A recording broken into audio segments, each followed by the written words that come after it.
नमस्कार दोस्तों, स्वागत है आपका पब्लिक लाइब्रेरी के डिजिटल प्लेटफॉर्म में। तो आज द हिंदू के बिग एडिटोरियल का सेकंड पार्ट देखते हैं और वो पंजाब से रिलेटेड है और वो सारा चीज़ खालिस्तान से रिलेटेड है, जो अभी रिसेंटली खालिस्तान का इशू एक बड़ा मुद्दा बन के उभर कर आया था।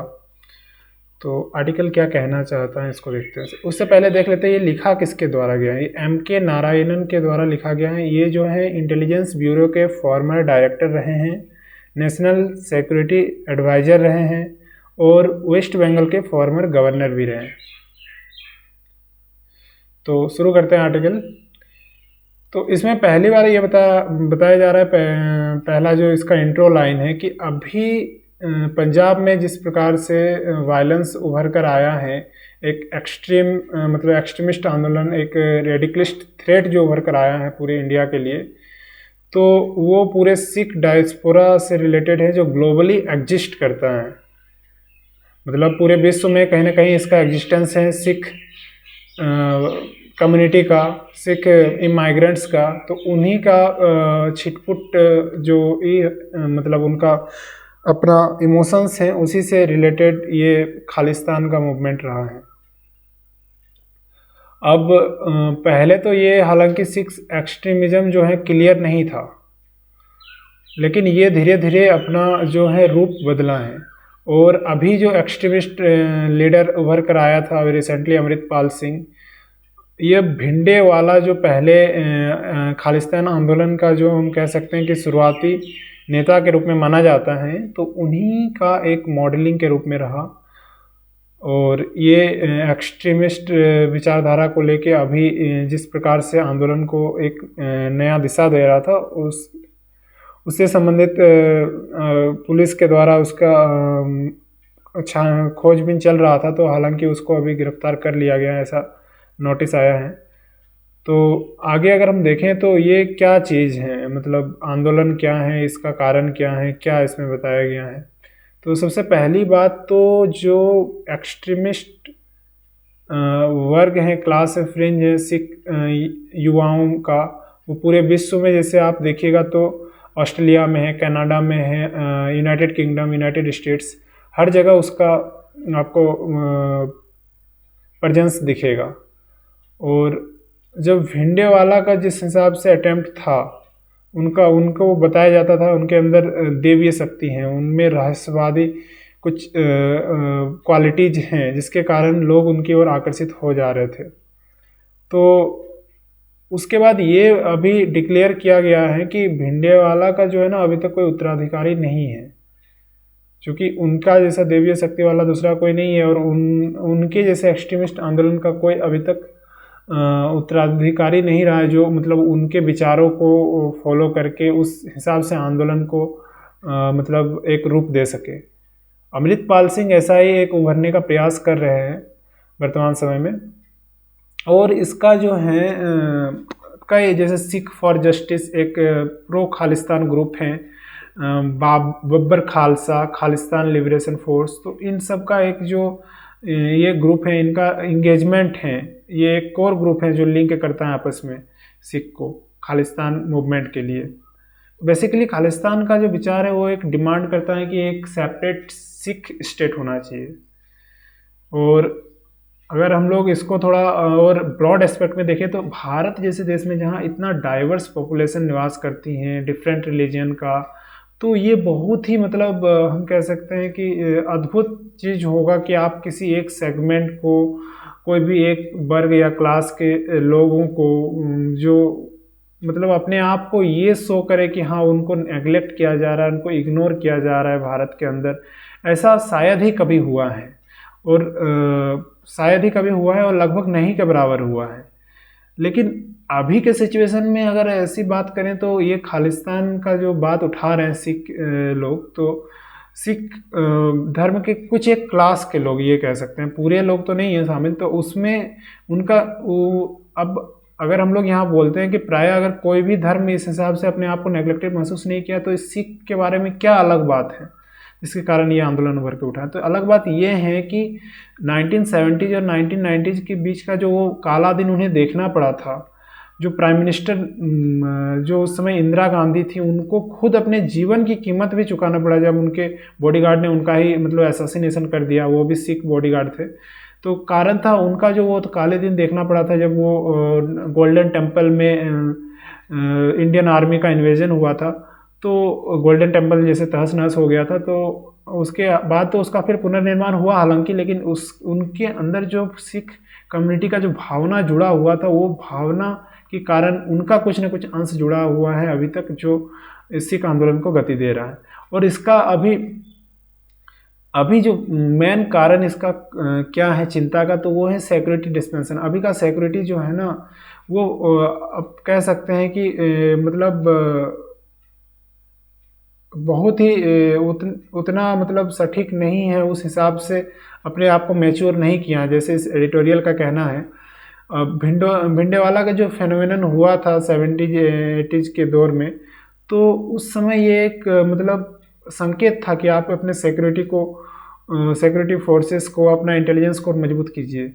और 1984 के बीच अगर आप देखिए, उससे पहले ही अगर उस चीज़ को और चेक आउट कर लिया जाता अच्छे से, तो ऑपरेशन ब्लू स्टार का जो इतना बड़ा वायलेंस देखना पड़ा, जिसने अकाल तख्त मतलब और जो भी मतलब वो गोल्डन टेम्पल में इतना बड़ा हादसा हम कह सकते हैं कि इन्वेजन हुआ वो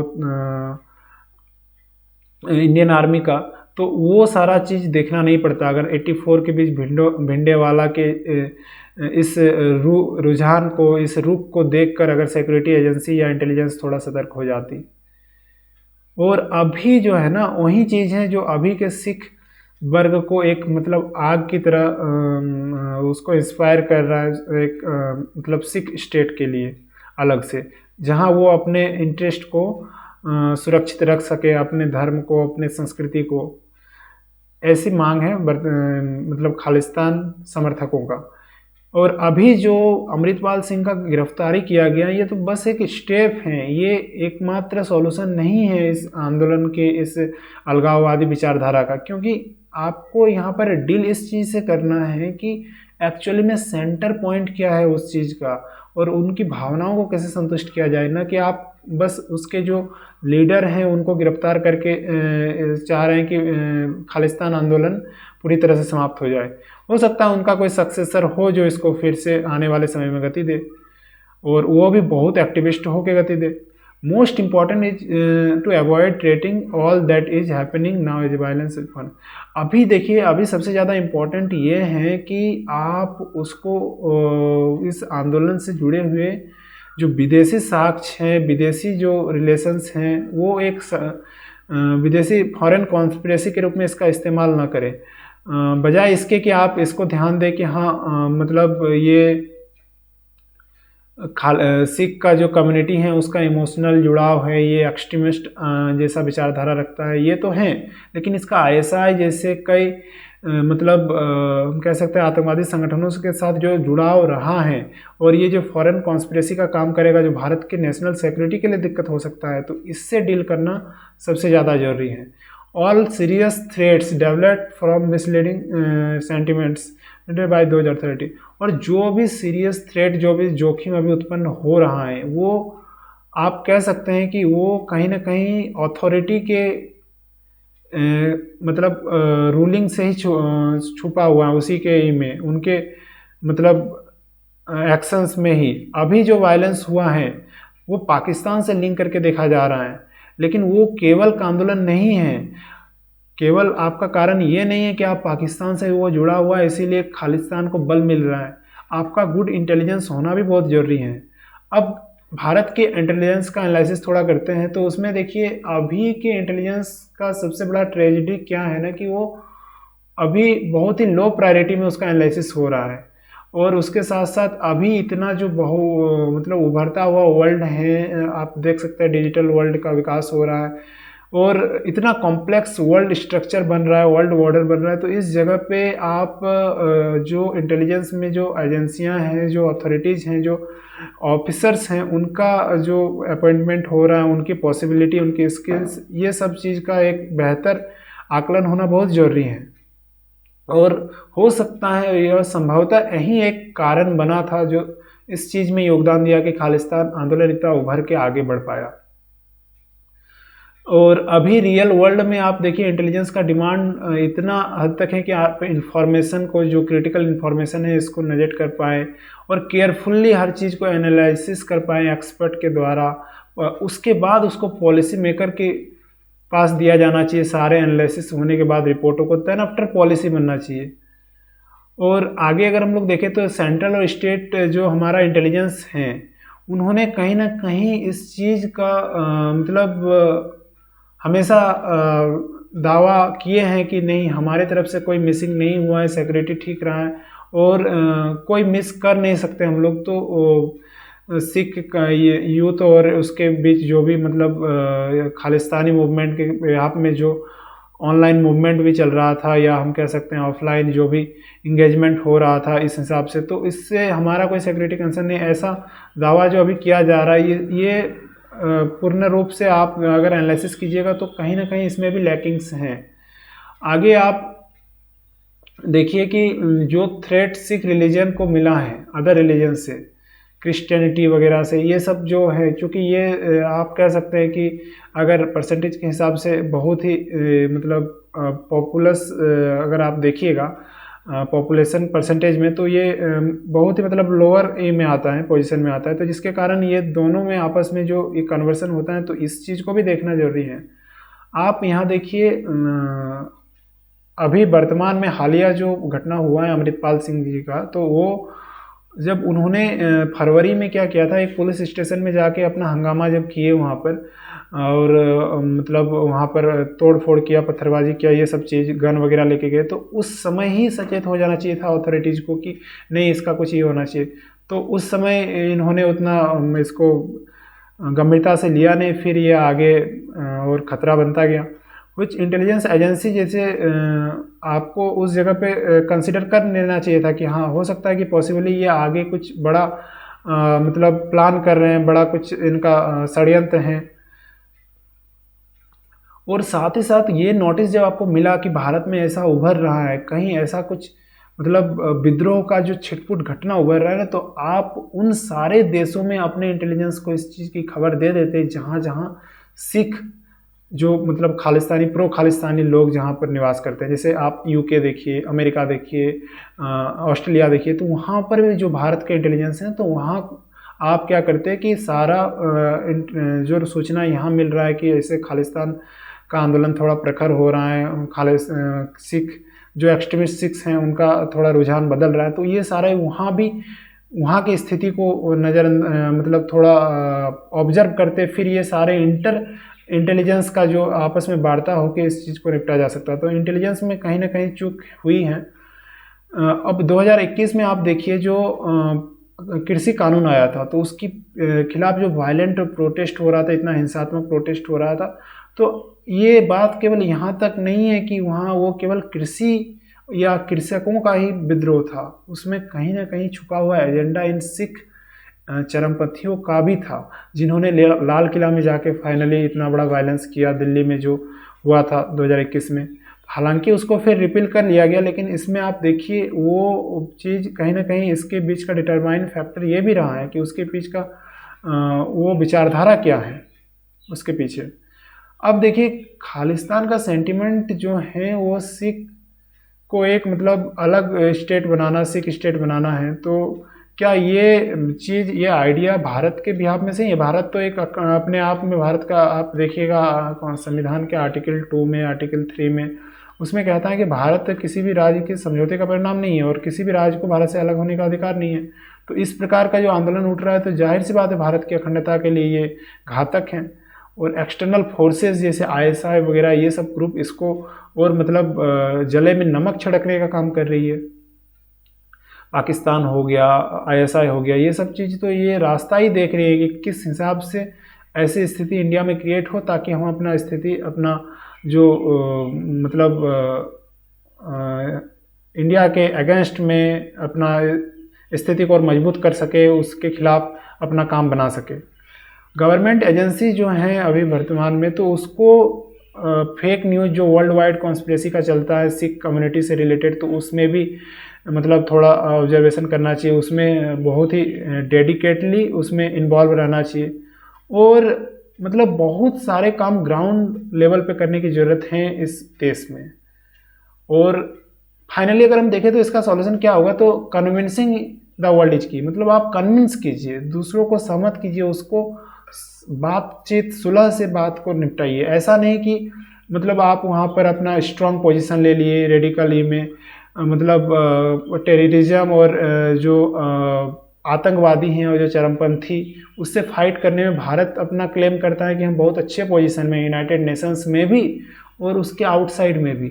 लेकिन ये चीज़ है कि भारत कहीं भी कूटनीतिक वार्ता जहाँ भी हुआ है वर्ल्ड में, जिस देश के साथ खालिस्तानी बात हो या फिर कोई भी अपना रेडिकलिस्ट मूवमेंट का, तो और उसके साथ जो टेररिस्ट ग्रुप लिंक होता है, इस सब चीज़ों पे वर्ल्ड को कन्विंस करने में फेल रहा है भारत। और भारत को इस हिसाब से अपने चीज़ को, मतलब अपने वैल्यूज को, अपने प्रिंसिपल को पेश करना चाहिए कि वो अपने आप को पूरा वर्ल्ड में अलोन ये नहीं करे, अकेलापन जैसा स्थिति ना हो जाए।